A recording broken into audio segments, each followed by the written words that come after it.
చెప్తూ వస్తున్నారు. ఎంత పిలిచినా వారు వినే స్థితిలో లేరు.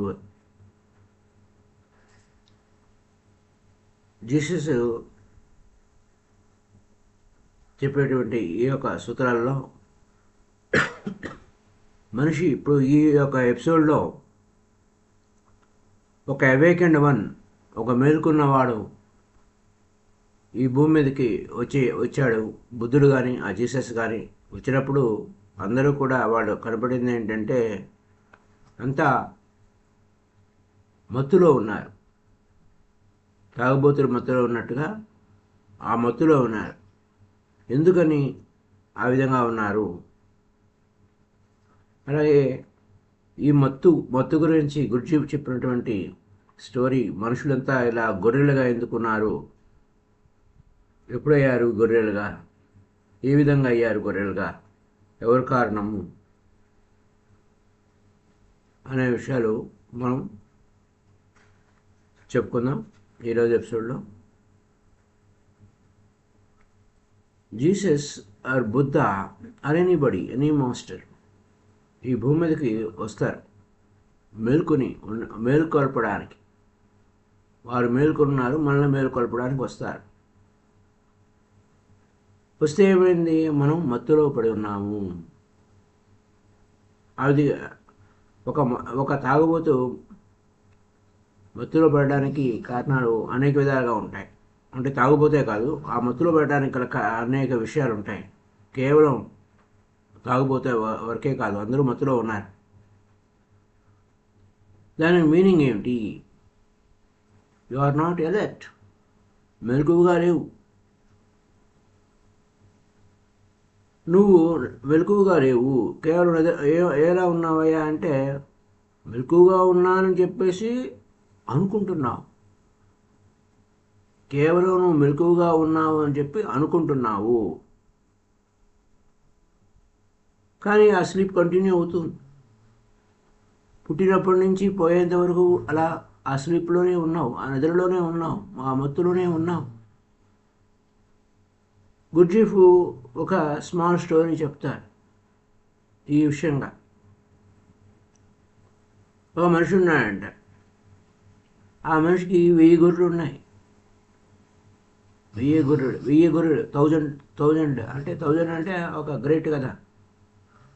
మనుష్యానాం సహస్రేషు అని, వేలాది మంది మనుషులు అంటే వేలాది గొర్రెలు ఉన్నాయి ఆయనకి. అయితే అతనికి సమస్య వచ్చి పడింది. ఈ గొర్రెలు ఒకటి వెళ్ళిపోయి ఆ అడవిలోకి వెళ్ళిపోయి ఏదో ఒక క్రూర మృగం బారి పడి చనిపోవడం మొదలైంది. వీటిని ఏం చేయాలి అని ఉపాయం తెలియలే. ఒక గురువు దగ్గరికి వెళ్ళాడు. ఆ గురువు ఏం చెప్పాడు? కుక్కలను కాపలా పెట్టమన్నాడు. ఆ 1000 గొర్రెలకి ఒక కుక్క సరిపోదు కదా, 100 గొర్రెలను 100 కుక్కలను పెట్టాడు 1000 గొర్రెలకి. అవేం చేశాయి? అస్సలు బయటికి కదలడం వల్ల మెదలడం వల్ల ఏదైనా కదిలిందంటే వచ్చి మీద పడి చంపడం మారట్లే. ఈ చంపడం బాగా అలవాటైపోయి తినడం కూడా మారట్లే. అబ్బో ఇదేదో పెద్ద ప్రమాదానికి వచ్చింది, కాపలా ఉన్నవాడే భక్షిస్తున్నాడు. అదేవిధంగా అంటే ఓషో గారి స్టైల్లో మనం చెప్తారుగా, అది పొలిటీషియన్స్ అనేవాళ్ళు మనకి కాపలా ఉండవలసిన వాళ్ళే మనల్ని భక్షిస్తారు అన్నట్టు చెప్తూ ఉంటారు. ఇట్లా ఈ కుక్కలు అలవాటు పడ్డాయి, మాంసానికి తినడానికి అలవాటు పడ్డాయి. ఇంకా అవి ఒకటి చంపుకుంటూ పోతుంటే అసలు మొదటికే మోసం వచ్చేటట్టుంది, ఏం చేయమంటారు అని మళ్ళీ ఆ గురువు దగ్గరికి వెళ్ళాడు. ఆ గురువు, ఆ తెలివైన వాడు, ఒకే ఒక పని ఉంది, నేను వస్తాను, నేను ఆ గొర్రెలన్నిటినీ హిప్నటైజ్ చేస్తాను అంటే నేను వస్తానన్నాడు. సో వచ్చే ఏమైంది? హిప్నటైజ్ చేశాడు. వాడికి ఏం చెప్పాడు? యు ఆర్ అవేక్, నువ్వు మెలకువలో ఉన్నావు, జాగరూకుడవై ఉన్నావు, నువ్వు స్వేచ్ఛగా ఉన్నావు. ఎవరు నీకు అంటే యజమాని కాదు, నీకు నువ్వే యజమానివి అని చెప్పాడు. నీ యజమాని నువ్వే. నువ్వు స్వేచ్ఛగా ఉన్నావు. నువ్వు నిద్రలో లేవు. నువ్వు మెలుకుని ఉన్నావు, జాగరూకుడివై ఉన్నావు, కంప్లీట్గా పూర్తిగా పూర్ణ స్వేచ్ఛతో ఉన్నావు. ఎవరు నీకు యజమాని కాదు, నీకు నువ్వే యజమానివి అని చెప్పా. అప్పుడేమైనా ఆ గొర్రెలు ఎక్కడికి పోలే, హాయిగా ఆ స్థితిలో ఉన్నాయి, ఎక్కడికి పోలే. ఆ యొక్క ఆ గొర్రెల యజమాని ఏ విధంగా కట్టడి పెట్టాడో అలాగే ఉండిపోయినాయి. తప్పించుకోవడానికి ప్రయత్నించలేదు. ఎందుకంటే అది జైలు కాదని అనుకున్నాయి. అందరూ అలాగే నమ్ముతున్నారు. వాళ్ళు అట్లా దే ఆల్ అంటే అవన్నీ ఆ గొర్రెలన్నీ తమకు తామే ఓనర్సము, తమకు తామే గురువులము, ఎవరెవరు కాదు అని ఆ గురువులు అనుకోవడం మొదలెట్టే. ఆ గురువు అంటే ఆ మాస్టర్ ఏం చేస్తాడు, ఆ యజమాని అప్పుడొకటి అవసరాన్ని బట్టి ఆ గొర్రెలను చంపుతాడు. అవేమనుకున్నాయి, అది వాడి జాతకం అంతేలే, నాది కాదు, ఎవరు నన్ను చంపలేరు, నేను చిరంజీవిని, నాకు చావు లేదు, నేను పరిపూర్ణంగా స్వేచ్ఛగా ఉన్నాను, ఇంకా తప్పించుకోవాల్సిన అవసరమే లేదు. ఈ విధంగా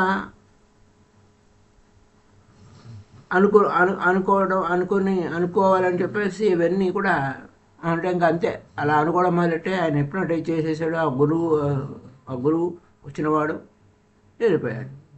ఇంకా అప్పటి నుంచి ఏమైంది, ఏ కుక్కలు అవసరం లేదు, చాలా సులువుగా ఉంది. అవి ఆ గొర్రెలని హిప్నోటైజ్ అయిపోయినాయి. అవి సెమీ స్లీప్లో ఉన్నాయి. హిప్నోటైజేషన్ అంటే కొంచెం పూర్తి నిద్ర కాకుండా పూర్తి మెలకువగా ఉండేటువంటి స్థితి. ఆ హిప్నోటైజ్ సెమీ స్లీప్లోకి వెళ్ళారు.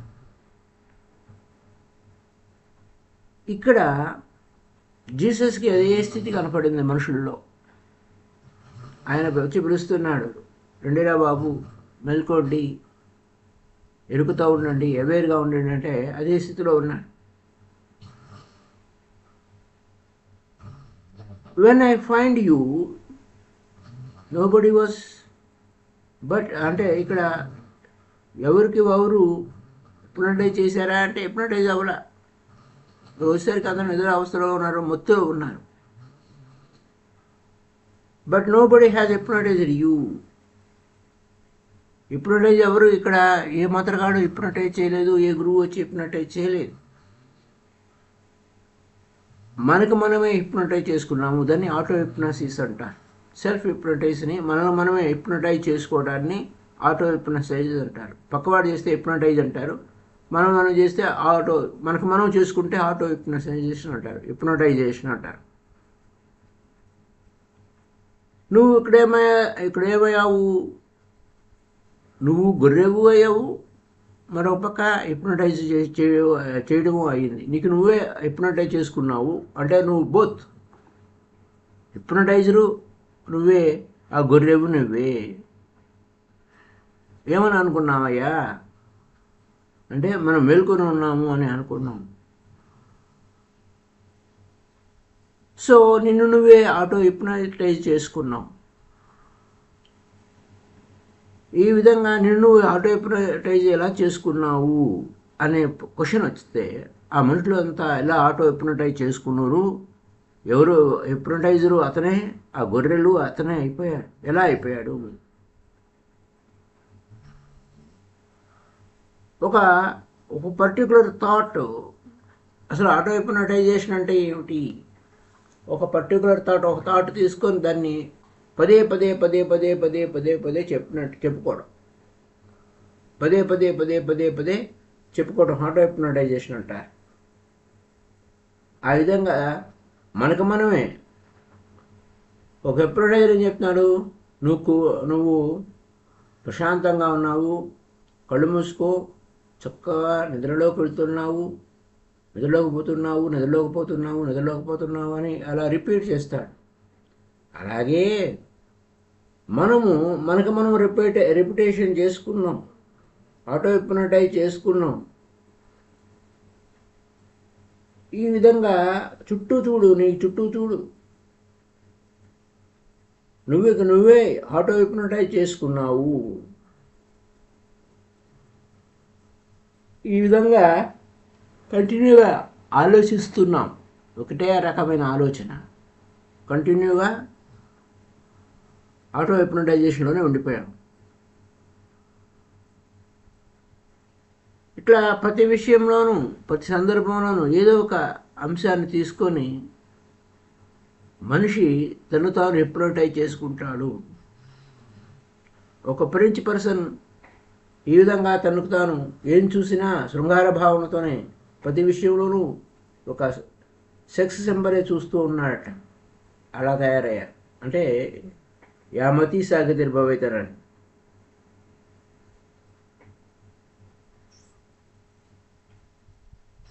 అయితే ఒకసారి ఈ అవేర్నెస్లోకి వస్తే,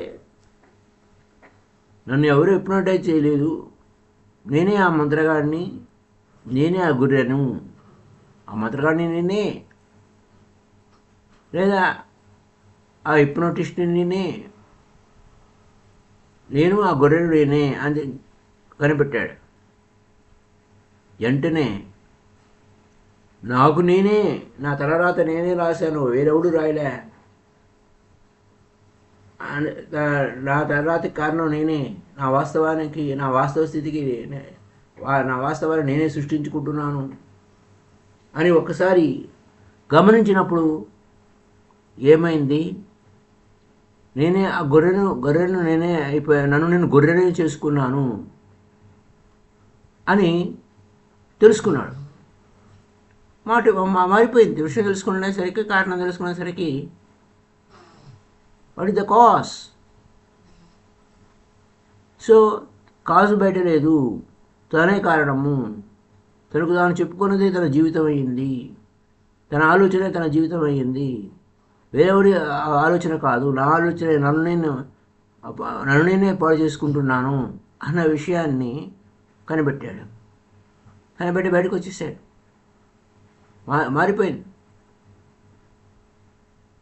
ఆ విధంగా పరిణామ క్రమంలో ఒక గొప్ప వెలుగు వచ్చింది, ఒక నుపురవ పడింది అజ్ఞానం అనే ఆ చీకటిని దహించడానికి. అప్పుడు ఎప్పుడైతే ఆ నుపురవ పడిందో, ఒక వెలుగు వచ్చిందో, ఒక మెరుపు వచ్చిందో, కారణం నేనే, ఒకవాడు కారణం కాదు, ఏ దేవీ దేవతల కారణం కాదు, తల్లిదండ్రుల కారణం కాదు, సమాజం కారణం కాదు, బంధుమిత్రుల కారణం కాదు, స్నేహితుల కారణం కాదు, కంటికి కనపడని ఆ గ్రహ రాశులు కారణం కాదు, కర్మ కారణం కాదు, ఎవరు కారణం కాదు, నా ఆలోచనే నా జీవితాన్ని ఇలా చేసింది అని తెలుసుకున్నవాడు. అప్పుడు మళ్ళీ అదే ఆ పూర్వ మనిషిలా లేడు. ఆ పూర్వ మనిషి మారిపోయాడు, ట్రాన్స్ఫర్మేషన్ జరిగిపోయింది. ఎందుకంటే ఇంకా ఏమైంది, తన ఆలోచనని తాను హిప్నటైజ్ చేసుకోవడం ఆపేశాడు. అది కంటిన్యూషన్ హిప్నటైజేషన్లోనే ఉండేవాడు, అది డ్రాప్ చేశాడు. ఆ ఒక బ్రేకింగ్ పాయింట్ వచ్చింది. అప్పుడు అండ్ అవేర్నెస్లోకి ప్రవేశించాడు.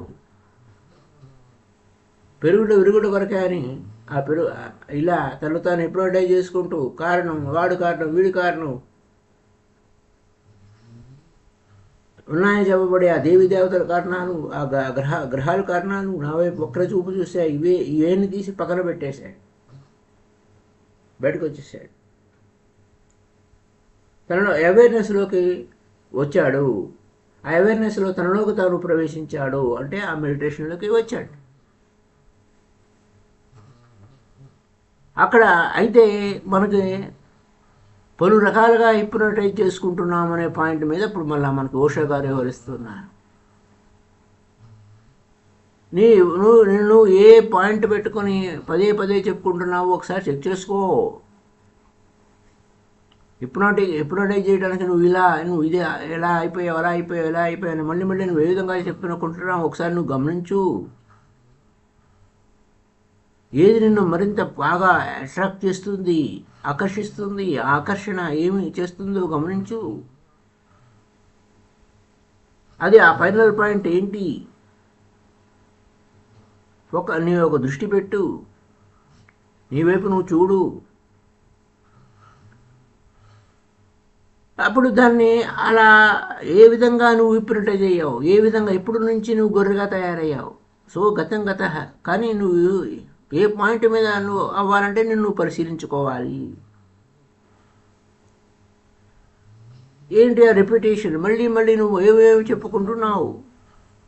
హిప్నోసిస్ ఎలా చూసావు నువ్వు, ఇంకేదైనా కంటిన్యూ అవుతుందా, అలాంటి ఆలోచనలు ఏమైనా కంటిన్యూ అవుతున్నావా, మళ్ళీ మళ్ళీ చేసిన ఆలోచన చేస్తున్నావా. తెల్లారి లేచిన దగ్గర నుంచి ప్రతి ఒక్కరు నేను అలాగా, నేను చేత కాదు, నా వల్ల కాదు, లేకపోతే నేను అలా అయిపోయాను ఇలా అయిపోయాను అని ఏ విధంగా ఇప్పుడు ట్రై చేసుకుంటున్నారు చెక్ చేసుకోండి. కంటిన్యూగా దేని గురించి ఆలోచిస్తున్నారు. ఆ హిప్నోటైజ్లో పడిపోయి నువ్వు కంటిన్యూగా అదే అవస్థలో, అదే నిద్ర అవస్థలో ఎలా ఉండిపోయావు, అలా అలా నిద్రలోకి ఎలా వెళ్ళిపోయావు.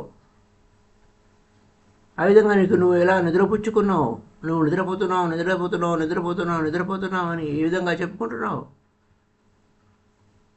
అలా ఏ విధంగా ఇప్పుడు టెస్ట్ నువ్వు నిద్రపోతున్నావు, నేను నిద్రలోకి వెళ్ళిపోతున్నావు, చాలా చక్కగా నిద్రపోతున్నావు, అలా ఇలా అని ఏ విధంగా ఒక మాటని పదే పదే రిపీట్ చేస్తాడో అలా నీవు ఏ వర్డ్ని ఏ పదాన్ని నువ్వు రిపీట్ చేసుకుంటూ నిన్ను హిప్నటైజ్ చేసుకుంటున్నావు అది గమనించు. అది నీ వాయిసే, నీకు నువ్వు చెప్పుకున్న వాయిసే, నీ విత్తిన్నే విత్ అవుట్ అయింది, నీ లోపల అనుకున్నదే బయట జరుగుతుంది. నువ్వేం చెప్పుకున్నావు, ఏ కారణంగా ఇప్పుడు మళ్ళా ఏడుస్తున్నావు, మొత్తుకుంటున్నావు. ఇది నువ్వు ఆ నిద్రలోనే పడ్డావు, దాంట్లోంచి బయటికి రమ్మంటే ఎవడు రాడు. నువ్వు బయటికి రారా, అదే కదా మొత్తుకుంది ఆ జీసస్. అంటే అలా డీప్ హిప్నటైజ్లో పడిపోయారు, ఆటో హిప్నటైజేషన్. ఎగైన్ అండ్ అగైన్ నీకు నువ్వు చెప్పుకుంటున్నావు, ఆ మత్తులోనే పడి ఉన్నావు. నా తలరాత ఇంతే, నా బతికి ఇంతే, నా జీవితం ఇంతే, ఇలా ఎలాగని ఎన్నెన్ని విధాలుగా నీకు నువ్వు చెప్పుకుంటూ నీ జీవితాన్ని దుర్భరం చేసుకున్నావు. ఈ విధంగా నీవు హిప్నటైజ్ అయిపోయావు, నిన్ను నువ్వు హిప్నటైజ్ చేసుకున్నావు. ఎవరు నీ కష్టానికి దుఃఖానికి కారణం కాదు. అది అక్కడ జీసస్ చెప్పే. గుర్తుపెట్టుకోండి, ఏదైనా కంటిన్యూగా చేస్తూ ఉంటే అండ్ అప్పుడు ఏమవుతుంది, సో ఆ విధంగా కంటిన్యూస్గా చేయడం వలన బై సొసైటీ కూడా అలాగే చెప్తూ ఉంటుంది. సొసైటీ చేత కూడా కంటిన్యూగా ఒకటే పని, ఇలా చేయండి, ఇలా చేస్తే మనం అలా ఇలా మొత్తం హోల్ మెకానిజం అంతా కూడా ఒక పెద్ద ప్రచారం జరిగిపోయింది. ఈ విధంగా చేయండి. ఆ రాజకీయ నాయకులు ఒకే మాటని పదే పదే చెప్తూ ఉంటారు, వాళ్ళు రిపీట్ చేస్తూనే ఉంటారు. నువ్వు విన్నావా లేదా అది సమస్య కాదు, అది చెప్తూ ఉండాలి, అలా కంటిన్యూగా చెప్తూనే ఉండాలి. అది వినడం ప్రాధాన్యత కాదు. నువ్వు ఏదైనా ఒక విషయం రిపీట్ చేస్తూ ఉంటే చేస్తూ పోతూ ఉంటే నువ్వు కన్విన్స్ అయిపోతావు, తొందరపడతావు. అవునేమో అలాగే చేద్దామని. ఇంకా లాజిక్ ఏముండదు, ఇంకా అక్కడ ఏ లాజిక్ లేదు. కేవలం ఒక మాటను పదే పదే over and over again thinking feeling same old cell. దాని నుంచి నువ్వు బయటికి రాలేవు. ఆ సైకిల్ అలా కదులుతూనే ఉంటుంది. ఆర్గ్యూ చేయరు, ఆ రెప్యుటేషన్ వల్ల హిప్నోటైజ్ అయిపోతారు. ఇలాంటి విషయాల్లో రాజకీయ నాయకుల్లో హిట్లరు గొప్ప హిప్నోటిస్ట్. వారందరికీ ఏం చెప్పారు?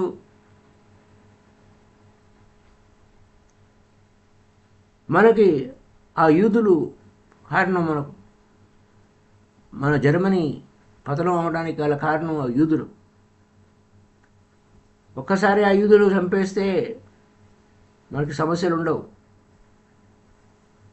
మొత్తం ఈ ప్రపంచానికంతా యజమానులు మనమే అయిపోతాము, ఈ ప్రపంచాన్ని మనం జయించవచ్చు అని చెప్పాడు హిట్లర్.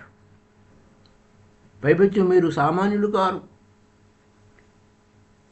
అద్భుతమైన వారు భూమి మీదకి వచ్చారు. మీరు గొప్ప వంశం ఉన్నవారు. ఇక్కడ మీరు ఎందుకు వచ్చారయ్యా అంటే ఇక్కడ పరిపాలించడానికి వచ్చారు, పెత్తనం చేయడానికి వచ్చారు, డామినేట్ చేయడానికి వచ్చారు. మీరు ఆ పాలకుల యొక్క వంశస్థులు, మీరు సాధారణమైన వారు కాదు అని పదే పదే పదే పదే ఆ హిట్లరు అందరికీ, ఆ జర్మనీ వాసులందరికీ కూడా చెప్పాడు. ఆఖరికి అతని స్నేహితులు కూడా నమ్మలేదు మొట్టమొదటిలో. ఇప్పుడు తను నమ్మలేదు బిగినింగ్లో, కానీ చివరికి ఏమైంది? కంటిన్యూగా చెప్పడం వలన అదే ఇంకా వారికి పేటెంట్ అయిపోయింది. వారు తప్ప ఇంకా వేరెవరు లేరు. అంటే ఏదైనా ఒక ప్రోడక్ట్ కనిపెట్టి ఆ ప్రోడక్ట్కి హోల్ అండ్ సోల్ వారికి అధికారం. భూమి మీద ఎక్కడ అమ్మినా వారికి కప్పం కట్టాల్సిందే. అట్లా అయిపోయింది. ఆ అబద్ధం ఒక అబద్ధమే. ఎవరు దైవాంశ సంభూతులు లేకపోతే ఒక మహా గొప్ప పరిపాలకుల వంశంలోంచి వచ్చాము అనే పాయింట్. దైవాంశ సంభూతులు కాదులే కానీ అందరూ దైవాలే, అది వేరే స్టోరీ. కానీ ఆ విషయం ఎవరికి తెలియదు అనుభవపూర్వకంగా. ఇక్కడ ఏమైంది? ఇక్కడ అబద్ధం చెప్పబడింది. ఆ హిట్లర్ అబద్ధం చెప్పాడు. మనమే ఈ ప్రపంచాన్ని పాలకులము, మన వంశం పరిపాలకుల వంశము, ఇక్కడ పాలన చేయడానికి వచ్చాము ఈ భూమి మీదకి. కాబట్టి మిగతా వాళ్ళంతా మనకి మనం బానిసలే, మనందరూ ఈ ప్రపంచాన్ని జయించాల్సిందే, అందులోనూ ఎస్పెషల్లీ ఆ యూదులను చంపేయాల్సిందే అని చెప్పుకుండొచ్చు. ఇలా కంటిన్యూగా చెప్పేసరికి అది క్రమక్రమంగా ప్రజల్లోకి వెళ్ళిపోయింది, లోపలికి వెళ్ళిపోయింది. వాళ్ళు నమ్మడం మొదలుపెట్టారు, హిప్నోటైజ్ అయిపోయారు. హిప్నోటైజ్ అయిపోవడం వలన ఏమైంది? ఆ విధంగా మనం కూడా ఆలోచిస్తూ మనం కూడా హిప్నోటైజ్ చేసుకుంటున్నాం. ఆయన సేమ్ ఓల్డ్ థాట్లోనే ఉంటాం. Same old thought is repeating. అదే సత్యమైపోయింది. లక్షలాది మంది నమ్మేశారు. అవును, నిజమే. ఒకే మాటని పదే పదే చెప్పడం వలన అది నిజంగా భావింపబడుతూ వారి స్నేహితులు నమ్మేశారు. ఆ విధంగా ఒకరిని ఒకరు మ్యూచువల్గా హిప్నోటైజ్ అయిపోయింది. మొత్తం జర్మనీ అంతా కూడా హిప్నోసిస్లోకి వెళ్ళిపోయింది. హిట్లర్ హిప్నోసిస్ చేస్తాడు. ఈ భూమి మీద ప్రజ్ఞావంతులు అంటే మనమే. తెలివితేటలు ఎవరికైనా ఉన్నాయంటే మనకే తెలివితేటలు ఉన్నాయి, వేరెవరికి లేవు అనే స్థితికి చేరిపోయారు. ఎందుకని? ఈ ప్రోపగండా, ఈ యొక్క ప్రచారం అంతా మీరే ఈ జర్మనీనే ఈ ప్రపంచాన్ని ఏలేది అని చెప్పేసి ఆ పదే రిపిటేషన్ జరిగిపోయేది, రిపిటేషన్ అయిపోయేది ఆ ప్రోపగండా. హిట్లర్ రాసుకున్నాడు, తన ఆటోబయోగ్రఫీలో రాసుకున్నాడు, ఆత్మకథలో రాసుకున్నాడు. అంటే ఈ ఒక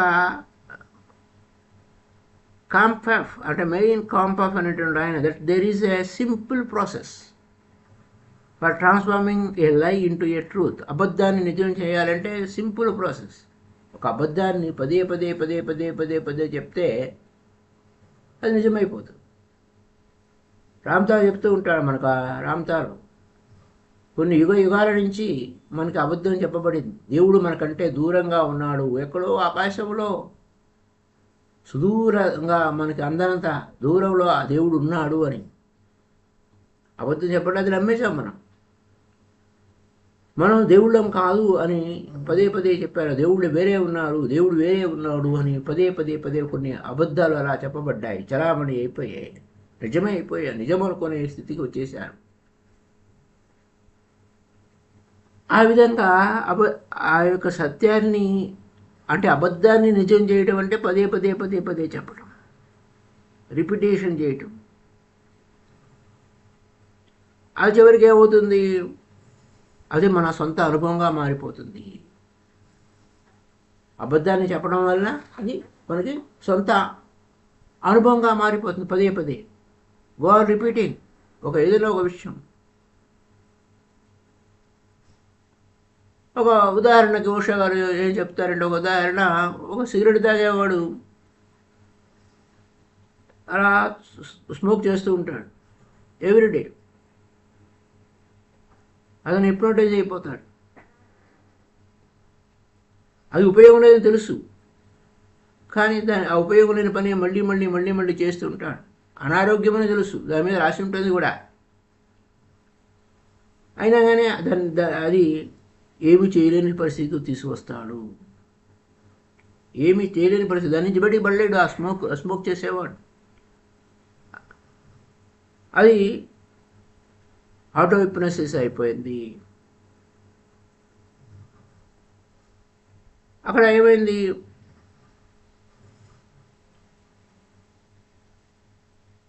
ముల్లా నసరుద్దీన్ వైఫ్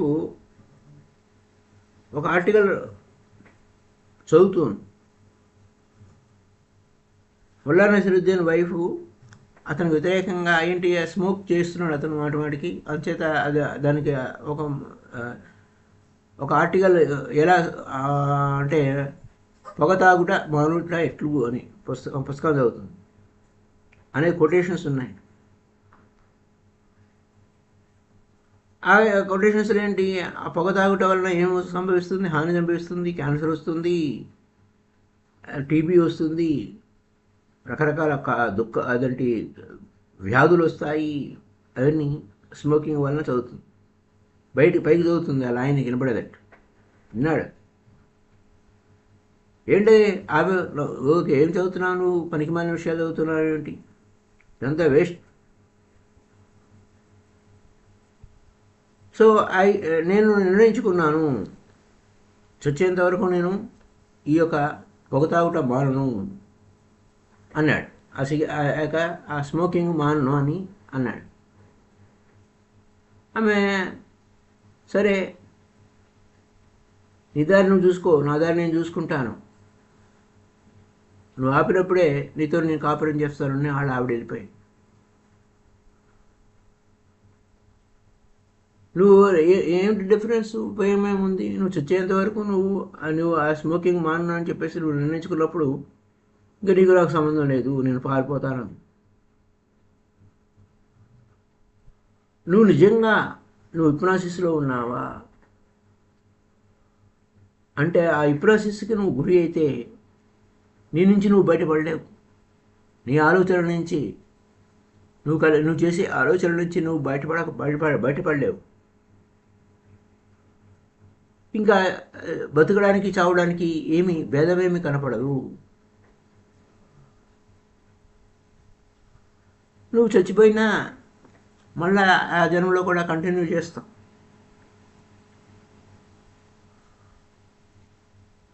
ఆ సంస్కారాలు నీ వెంట పడతాయి, ఆ కర్మలు నీ వెంట పడతాయి, నువ్వు చేసిన కర్మే నీ వెంట వస్తూ ఉంటుంది.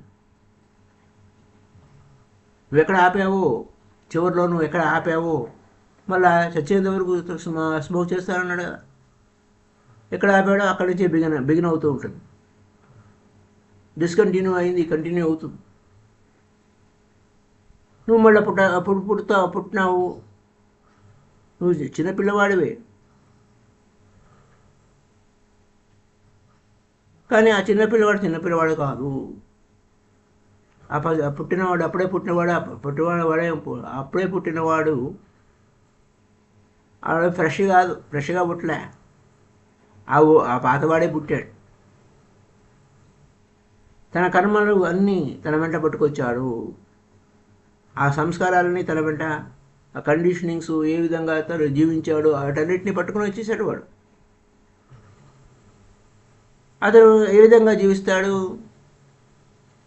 ఆ పూర్వం ఆ పాత మనిషి, ఆ ముసలవాడు ఏ విధంగా జీవించాడో, చచ్చేంత వరకు ఏ విధంగా జీవించాడో అలాగే మొదలు పెడతాడు.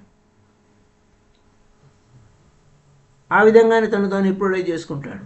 ఇది వచ్చిన గొడవ. ఈ యొక్క సంస్కారం ఇలా కంటిన్యూ అవుతూ ఉంటుంది. సో హిందూస్ దాని సంస్కారము కర్మలు అంటారు. సో కర్మ అంటే ఏమిటి? దాని డీపెస్ట్ మీనింగ్ ఏమిటి? కర్మ అనే పదము ఏ విధంగా వాడారు, ఎందుకు వాడారు, దాన్ని అది ఎక్కడి నుంచి ఎక్కడికి పోయింది, అది రిపిటేషన్ వలన అనే పాయింట్లో రేపటి ఎపిసోడ్లో ఆ కర్మ ఎక్కడికి దారి తీస్తుంది అనే దాన్ని రేపటి ఎపిసోడ్లో తెలుసుకుందాం. So thank you up to now. Thank you. Happy day to you all. Kindly like this video and share this video to all.